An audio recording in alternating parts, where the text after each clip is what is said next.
Assalamualaikum warahmatullahi wabarakatuh.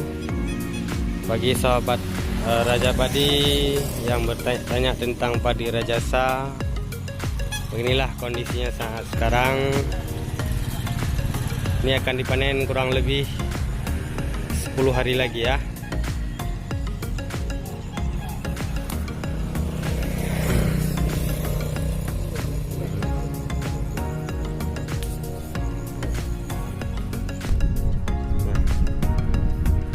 Pengunjung padi Rajasa.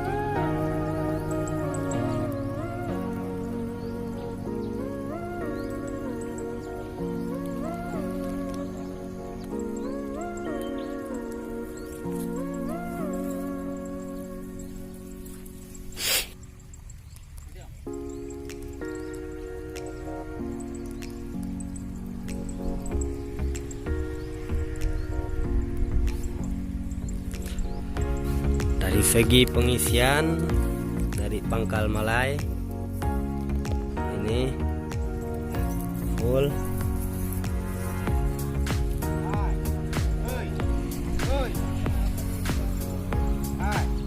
Nah, tinggi Raja Padi Rajasa ini 95 cm. Nah, dari segi bulir Malai capai 1000 ya.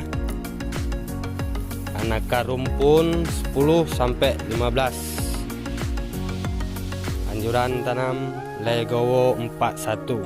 Lebih bagus untuk perawatannya ya. Mana nih pendapat Pak Jack dengan kualitas Rajasa? Alhamdulillah bagus, ini tak ada jamur, lagu aman ya bos. Untuk bulirnya itu banyak ya bos ya. Ya inilah ya, wow, generasi anak tani tanpa sekolah.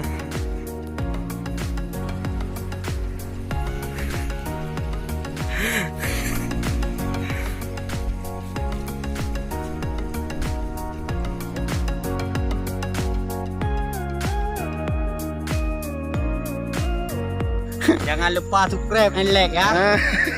Share dan komen.